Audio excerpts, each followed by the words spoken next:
اهلا بك سهام، اهلا بضيفيك. اذا نهايه المباراه بتفوق المنتخب الوطني المغربي هدفين للصفر، فوز مستحق وبكل صراحه 3 نقاط مهمه جدا بالنسبه لعناصر المنتخب الوطني. جواد يميق، اكيد مباراه ما كانتش سهله، ولكن المهم اننا فزنا فيها وحققنا 3 نقاط اللي كانت مهمه وكنا محتاجين لها اليوم.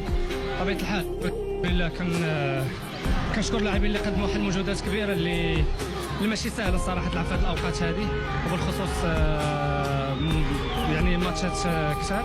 الدراري بدلوا كل ما في جهدهم باش يفوزوا بال3 نقاط، فالان عندنا كان في المباراه 3 نقاط باش نتاهلوا مباشره لكاس العالم. الحمد لله. فالمباريات في افريقيا ماشي ساهلين، ما بقاش فريق صغير فريق كبير، فالكل عاد عازم على يفوز على فريق المنتخب الوطني. فالحمد لله حنا كنتوفروا على لاعبين عندهم اللاعبين اللي كيتوفروا على مؤهلات كبيره. الحمد لله مازال كنتظروا نشتغلوا ونزيدوا نخليو رجلينا في الارض باش نوصلوا للمنتخب ديالنا ان شاء الله.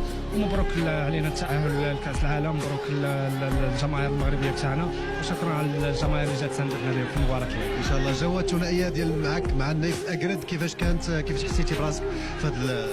بالنسبه لي انا نايف اكرد فهو صديق ملي كنا صغار وحنا كنلعبوا مع بعضياتنا. لعبنا تقريبا عده مباريات قبل الشان 2018، فكنت انا ذاك فريق رجاء البيضاوي، فلعبنا مباريات كثيره انا وياه. فنايف اكرد كيعرفني مزيان، انا كنعرفو مزيان، فما لقيناش واحد الصعوبه على اننا نتفاهموا، حيت ديجا لعبنا مع بعضياتنا. والحمد لله حاولنا نأديو الواجب ديالنا كمدافعين في محور الدفاع، والحمد لله اليوم ما تسجلش علينا الهدف. هذا هو المنتخب ديالنا. ان شاء الله مزيد من التألق ان شاء الله والنجاح. بالنسبه لك جواد، يحضر معي كذلك الناخب الوطني وليد الكراكي. وليد فيليسيتاسيون، كان ماتش صعيب ولكن الحمد لله قدرنا نربحوا 2-0، 3 نقاط مهمه جدا لعناصر المنتخب الوطني ديالنا. مهم، لا صعيب بالله. كان عندنا الكره 80% ولا 90% الكره، جاونا بزاف فرص، درنا الخدمه. اليوم بالعكس على الماتش ديال النيجر اون بيان كونترولي. إما في الاخر ديال الماتش ان بو دو ريلاشمون تكنيك اللي حطينا لهم شويه دي زوكازيون، مي اون ا دوميني دو بوت ان بو. اون بحال اللي كنقول on est dans notre domaine, on commence à être meilleur. بدينا on a construit la victoire. Première mi-temps جراو بزاف، كنا عارفين deuxième mi-temps غيعياو، عارفين en plus عندنا le banc. 2-0, 4 buts en 2 matchs. marquona واحد الماتش نيجر، on a 15 points sur 15. حنا غاديين كنكبروا. je suis très content pour les joueurs. عندنا يمكن 99% رجلين في المونديال. قبل في المغرب كنا كنخرجوا ملي كنتأهلوا، دابا كنشوف الجمهور بحال اللي نورمال. سي بيان، كبرنا، صافي رجعنا فرقه اللي كنت باغي ملي جيت وشديت هاد الفرقه. النهار اللي المغاربه بداو كيجبروا نورمال تأهل للمونديال، صافي كبرنا وصافي بدينا فرقه كبيره. دونك شي تري كونتون. وبالنسبه لتقييمك الاداء الخطوط على مستوى الدفاع الوسط والهجوم؟ كلشي مزيان. شوف اما ولا بغينا نمشيو في لي ديتاي، كلشي مزيان، ما عندهمش اون اوكازيون. عندنا بزاف دي سيتوياسيون، بوتيت un peu plus d'efficacité offensive, surtout en première mi-temps. Peut-être نمشيو plus de centre en première mi-temps, mais on a construit. خلينا الكره باش يجريو. كنعرفوا في لافريك خصك تخليهم يجريو باش يعياو. هادشي اللي درنا. في دوزيام ميتون بحال مع النيجر، à un moment donné الفرقه غتعيا تجري. On a ouvert le compteur. On ouvre le premier but كيسالنا الماتش. Je suis très content, surtout في mois de mars مع رمضان، مع عندنا الدراري لعبوا براتيكمون 44 ماتشات. بزاف دراري كيلعبوا تشامبيونز ليغ، اوروبا ليغ. دونك داروا لو جوب بحال اللي قلت لهم. اللي كان مهم هي 6 بوان، وحنا غاديين لقدام وحنا فرحانين.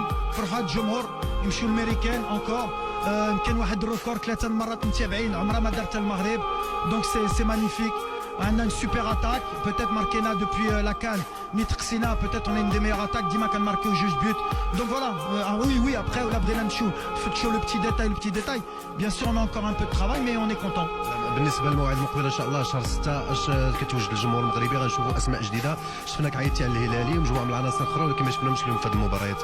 لا بحال اللي خصكم تعرفوا، احنا ماشي ديتيكسيون ديال الشبان، ماشي ديما اي راسمبلمون خصنا نشوفوا واحد لوجه جديد. انا عارف الجمهور ديالنا كيبغي يشوف ديما لوجه جديد في اي موطا، اما في التيران اما في لو بون، يشوفوا يبدلوا. بالحق ماشي هي ديال الكره اللي غيستاهل غيجي. عندنا ديجا اون بيل ايكيب. كتشوفوا هادو اللي في لو بون، هادو اللي في لا تريبون، كاين غير 11 اللي كيقدروا يلعبوا. كنبنيو فرقه باش ان شاء الله نكونوا في مستوى في لا كوب دافريك. وحنا غاديين اول حاجه اللي كنا بغينا هي نتاهلوا كاس العالم، واخا سي با انكور اوفيسيال. Pour le moment, à part le petit détail, on a 6 victoires consécutives la qualification de Coupe d'Afrique. D'abord, on a 5 victoires consécutives qualification de Coupe du Monde. On a radin, bravo, خصنا نفرحوا. خصنا ننشطوا بيانتو غيكون العيد، ندوزوا العيد بيناتنا نكونوا فرحانين. اي مغربي بدا يفرح شويه. يا هادي شكرا. شكرا. اذا كما تابعتي سيام كان تصريح الناخب الوطني وليد الركراكي اللي تحدث على مجموعه من النقاط مهمه جدا على مستوى العناصر الجديده، على مستوى كذلك الاداء ديال العناصر المنتخب الوطني.